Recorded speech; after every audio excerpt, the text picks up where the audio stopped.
Study IQ IAS, अब तैयारी हुई अफोर्डेबल।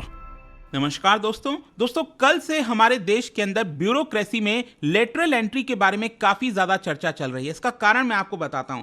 बेसिकली अभी तक अगर आप देखोगे हमारे देश में ब्यूरोक्रेसी में जितने भी टॉप लेवल पर लोग होते थे वो सभी IAS ऑफिसर्स थे। कहने का मतलब यह है कि वर्टिकल एंट्री की तरह चीज़ें चलती थीं। सबसे पहले नीचे आप UPSC का एग्जाम देते हो, IAS के लिए सेलेक्ट होते हैं और आपका जो पहला सिलेक्शन होता है, पहला जो पद होता है वो होता है SDM का। उसके कई साल के एक्सपीरियंस के बाद डिस्ट्रिक्ट कलेक्टर का पद दिया जाता है। फिर आप स्टेट सेक्रेटरीट में जाते हो, उसके बाद आप सेंटर में जाते हो और आप सेक्रेटरी, जॉइंट सेक्रेटरी इस तरह के पदों को संभालते हैं। लेकिन अभी क्या हुआ है कि पिछले कुछ वर्षों से कुछ एंट्रीज जो हैं उसको लेटरल एंट्री बोला जा रहा है। मतलब कि आपने UPSC का एग्जाम नीचे नहीं दिया है, आप डायरेक्टली कहीं प्राइवेट सेक्टर से इसके अंदर एंट्री ले सकते हो, इसी को लेटरल एंट्री बोला जा रहा है। यहां पर आप देख सकते हो UPSC seeks candidates for 45 lateral entry post in ministries. मतलब कि यहां पर ज्वाइंट सेक्रेटरी, डेप्यूटी सेक्रेटरी हो गया, डायरेक्टर हो गया, इस तरह के पदों पर सरकार ये कह रही है कि हम डायरेक्टली प्राइवेट सेक्टर से भी लोगों को ले सकते हैं। जरूरी नहीं है कि यहां पर IAS ऑफिसर्स जो कि UPSC क्रैक करके आए हैं उन्हीं को लेना हो। तो इस पूरे मुद्दे को समझेंगे क्योंकि यहां पर जो अपोजिशन है उन्होंने डायरेक्टली आरोप लगाया है सरकार के ऊपर कि सरकार रिजर्वेशन को कहीं ना कहीं खत्म करना चाहती है। क्योंकि इस वाले जो पद हैं, ये जितने भी आप देख रहे हो 45 पोस्ट निकाला गया है, उसमें कोई भी रिजर्वेशन नहीं है। और ऐसा कैसे नहीं है? क्योंकि हमारे देश के अंदर संविधान कानून यही कहता है कि जो भी सरकारी नौकरी होती है, पद होता है, उसमें आपको रिजर्वेशन देना ही पड़ेगा। तो ऐसा कैसे सरकार ने कर लिया कि यहां पर कोई रिजर्वेशन नहीं है? तो बहुत कुछ आपको जानने को मिलेगा इस वीडियो में। चलिए आगे बढ़ते हैं, लेकिन उससे पहले मैं आप सबको यह भी बता दूं, कल से मतलब 19 अगस्त से हमारा जो नया बैच है UPSC 2025 का, यह स्टार्ट हो रहा है। इसमें सबसे खास बात यह है प्रतिज्ञा 2.0 में कि अगर आप प्रीलिम्स 2025 का सिर्फ क्रैक कर लेंगे तो उसी वक्त आपको जो पूरा फीस है वो रिफंड कर दिया जाएगा।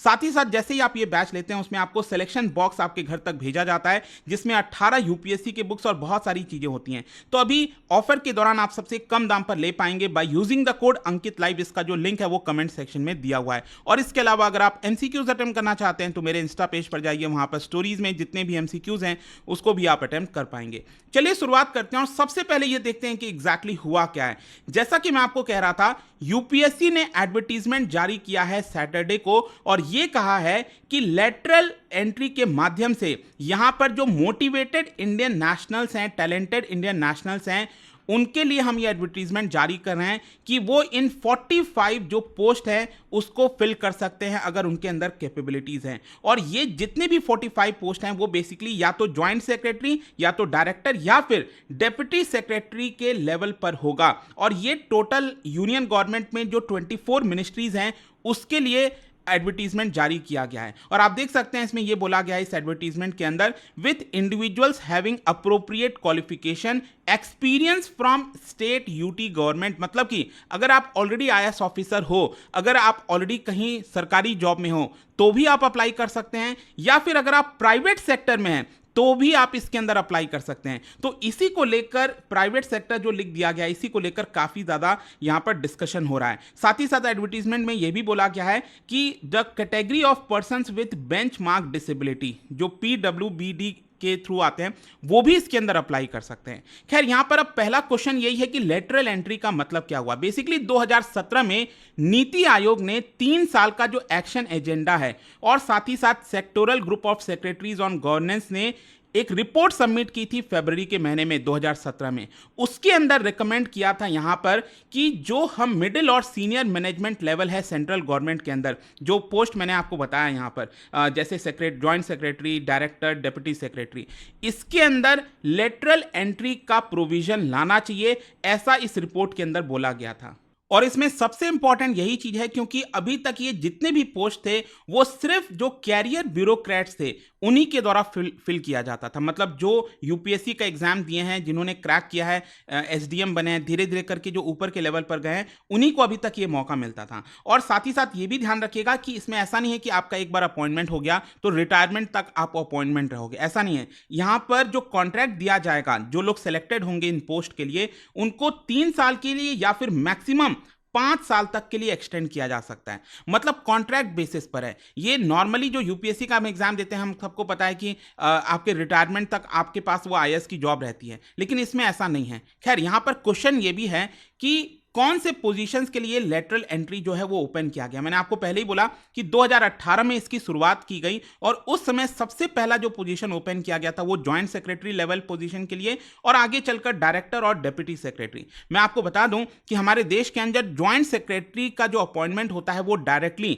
जो अपॉइंटमेंट कमिटी ऑफ कैबिनेट होती है, जो हाईएस्ट लेवल की अपॉइंटमेंट कमिटी होती है, उनके द्वारा वो अपॉइंट किए जाते हैं। और हमारे देश के अंदर किसी भी डिपार्टमेंट में अगर आप देखोगे तो ये 3rd हाईएस्ट रैंक होता है, और एक तरह से जो भी डिपार्टमेंट है हमारे देश में उसके हेड होते हैं जो जॉइंट सेक्रेटरी होते हैं। फिर इसके नीचे आते हैं यहां पर डायरेक्टर्स, और उसके नीचे आते हैं डिप्टी सेक्रेटरीज। ये आपको ध्यान रहना चाहिए। अब क्वेश्चन ये है कि आखिरकार लेटरल एंट्रीज लाने की जरूरत ही क्यों पड़ी, इसका रीजन क्या दिया गया है सरकार के द्वारा। तो देखो, 2019 में जो minister of state for department of personal and training है, जितेंद्र सिंह, उन्होंने राज्यसभा को बताया कि देखिए, लेटरल एंट्री का मेन मकसद हमारा यही है, 2 मेन ऑब्जेक्टिव हैं। एक ये है कि हम फ्रेश टैलेंट को लेकर आए। बेसिकली सरकार ये कह रही है कि देखिए कि जो यूपीएससी के माध्यम से जो लोग एंट्री लेते हैं, जो आईएएस ऑफिसर बनते हैं, वो जनरलिस्ट होते हैं, उनको सब चीज के बारे में जानकारी होती है, लेकिन वो स्पेशलिस्ट नहीं है, एक पर्टिकुलर चीज में बहुत ज्यादा उनका स्पेशलाइजेशन नहीं होता।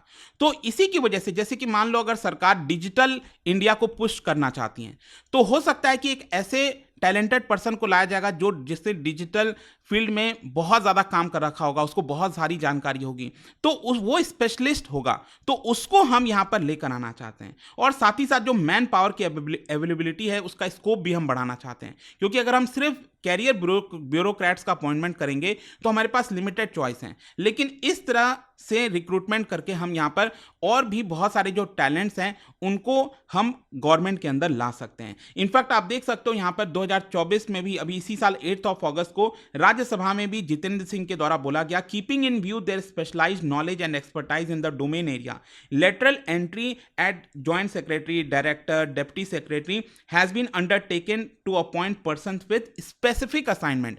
मतलब नॉर्मली क्या होता है, जो आईएएस ऑफिसर्स वगैरह होते हैं उनके पास बहुत सारे काम होते हैं, लेकिन ये लेटरल एंट्री के माध्यम से जिन लोगों को लिया जाएगा उनका एक स्पेसिफिक टास्क होगा कि आपको ये करके दिखाना है कि अगर कोई प्रॉब्लम है हमारे देश के अंदर, उसका सोल्यूशन कैसे आ सकता है, उसके लिए अपॉइंटमेंट सरकार करना चाहती है। तो क्वेश्चन यहां पर यह भी है कि आखिरकार अभी तक कितने अपॉइंटमेंट हो चुके हैं। देखो, जो पहला राउंड स्टार्ट हुआ था 2018 में, उस समय मैं आपको बता दूं ज्वाइंट सेक्रेटरी लेवल पोस्ट के लिए 6000 से ज्यादा एप्लीकेशन फाइल किए गए थे, और आप देख सकते हैं कि उसके बाद 2019 में जो है करीब 9 जो अपॉइंटमेंट्स हैं वो आपका रिकमेंड किया गया।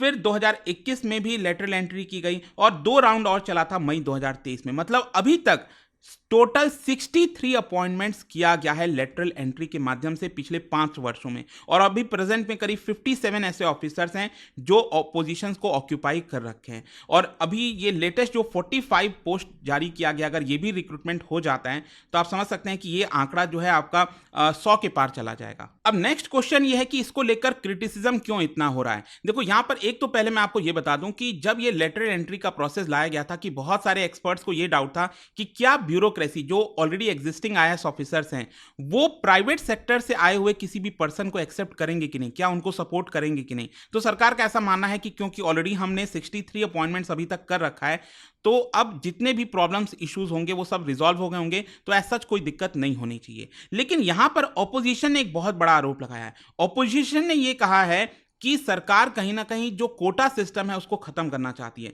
यहां पर जो मल्लिकार्जुन खड़गे हैं, कांग्रेस पार्टी के प्रेसिडेंट, उन्होंने यहां पर ट्विटर पर पोस्ट किया और कहा कि ये एक वेल प्लान्ड कॉन्स्पिरेसी है और बीजेपी गवर्नमेंट डेलिबरेटली जानबूझकर इस तरह के रिक्रूटमेंट लाना चाह रही है ताकि SC ST OBC कैटेगरीज को बाहर रखा जाए। यही सेम चीज आप देख सकते हैं यहां पर जो RJD के लीडर हैं तेजस्वी यादव, उन्होंने भी कहा कि देखिए ये जो मूव चला गया है, ये जो चाल है वो एक डर्टी जोक है, क्योंकि अगर ये 45 appointments proper civil service examination के माध्यम से होता तो करीब इसमें आधा जो है वो SC ST और OBC कैंडिडेट्स के लिए रिजर्व किया जाता, लेकिन इस केस में यहां पर रिजर्वेशन नहीं हो पा रहा है। तो अब आप सभी के मन में आएगा कि आखिरकार इसके अंदर रिजर्वेशन क्यों नहीं है। जैसे मान लो अगर सरकार ने 45 पोस्ट जारी किया है तो इसमें 27% OBCs के लिए है, तो 45 में से 27% ओबीसी के लिए रिजर्व होना चाहिए, उसी प्रकार से एससी एसटी। ये डेफिनेटली आपके मन में सवाल आ रहा होगा, लेकिन मैं आपको बताता हूं बेसिकली हुआ क्या है। जैसे कि हमारे देश के अंदर जो रिजर्वेशन होता है वो बेसिकली 13 पॉइंट रोस्टर के माध्यम से किया जाता है। इसका मतलब क्या है मैं आपको बताता हूं। जैसे कि मान लीजिए अगर ओबीसी को 27% रिजर्वेशन है, तो यहां पर होता क्या है कि हर चौथा पोस्ट ये आपका ओबीसी को जाना चाहिए, क्योंकि 27% है जो इसके अंदर लिखा हुआ है। फिर उसी प्रकार से है कि एससी कैंडिडेट्स के लिए 15% रिजर्वेशन है, तो उनको हर 7th जो वैकेंसी होगी वो एससी कैंडिडेट को जाएगी। और जो एसटी कैंडिडेट्स हैं उनको 7.5% रिजर्वेशन है, तो हर 14th पोस्ट ये आपका एसटी के कैंडिडेट को जाएगी। तो यहां पर बेसिकली आप ये समझिए, ये जो फॉर्मूला है 13 पॉइंट रोस्टर का, उसमें अगर मान लो सिर्फ 2 पोस्ट जारी किया गया है, ठीक है, 2 वैकेंसी जारी की गई हैं, तो यहां पर कोई रिजर्वेशन नहीं मिल सकता। 3 वैकेंसी अगर जारी की गई है तब तक कोई रिजर्वेशन नहीं मिलेगा, जब तक 4 वैकेंसी नहीं होगी। अब चौथा वाला जो होगा वो ओबीसी के लिए ही हो सकता है, क्योंकि यहां पर एससी एसटी को उसमें नहीं मिलेगा, क्योंकि एससी कैंडिडेट होने के लिए, रिजर्वेशन लेने के लिए टोटल कम से कम 7 वैकेंसीज होनी चाहिए, और एसटी को फायदा मिलने के लिए कम से कम 14 वैकेंसीज होनी चाहिए, तभी जाकर उनको 14th पोजीशन जो है कोटा का मिल जाएगा। तो यहां पर अब क्या है कि ये जो करंट लेटरल एंट्री की जा रही है सरकार के द्वारा, उसमें आप ये समझिए कि जितने भी 45 पोस्ट जारी किए गए हैं वो सभी इंडिविजुअल पोस्ट हैं, ये आपको ध्यान रहना चाहिए। यहां पर जो 45 वैकेंसीज है, जैसे यूपीएससी का जब एग्जाम होता है आपको पता है सरकार 950 वैकेंसी निकाल रही है यहां पर, तो वो ओवरऑल पोस्ट होता है, उसकी वजह से यहां पर आपको रिजर्वेशन मिल जाता है। लेकिन यहां पर क्या है कि हर एक डिपार्टमेंट के लिए अलग पोस्ट की वैकेंसी जारी की गई है, जिसके लिए इसको इंडिविजुअल बेसिस पर लिया जाएगा। और मैंने आपको पहले ही बोला कि यहां पर रिजर्वेशन मिलने के लिए कम से कम 4 वैकेंसी होनी चाहिए, तभी यहां पर ओबीसी कैंडिडेट को वो पोस्ट मिल सकता है। तो आई होप आप समझ गए होंगे कि सरकार ने बेसिकली यहां पर ये अलग अलग एडवर्टीजमेंट जारी किया है, जिसकी वजह से यहां पर कोई भी रिजर्वेशन अप्लाई नहीं होता है। तो देखते हैं इसको लेकर आगे क्या होगा। आपका क्या सोचना है इसको लेकर? क्या लेटरल एंट्री सही है? क्या ऐसा लाना चाहिए? आप क्या सोचते हो प्लीज मुझे कमेंट्स में जरूर बताइएगा। और जाने से पहले एक इंटरेस्टिंग क्वेश्चन, क्या बता सकते हो, ये पॉलिटी से रिलेटेड क्वेश्चन है, the rise of political parties is directly link to the emergence of which among the following? आपको बताना है इनमें से। इसका राइट आंसर आप सबको पता है, मेरे इंस्टाग्राम पर तो मिलेगा ही, वहां पर अगर आप नहीं हो कोई बात नहीं, टेलीग्राम से ले सकते हैं इसका सही उत्तर। मैं कई सारे जो एमसीक्यूज हैं वो यहाँ पर स्टोरीज में डालता रहता हूँ। अगर आपको पीडीएफ ये तो टेलीग्राम पर आइए, अलग अलग सोशल मीडिया पर आप जुड़ पाओगे। और जैसा मैंने आपको बताया, अगर आप यूपीएससी की तैयारी कर रहे हैं, कोई भी बैच चाहते हैं, you can simply use this code Ankit live to get maximum discount। and I hope कि वीडियो आपको पसंद आया होगा। मिलता हूं आपसे next time, till then thank you very much, see you soon. Study IQ IAS, अब तैयारी हुई अफोर्डेबल।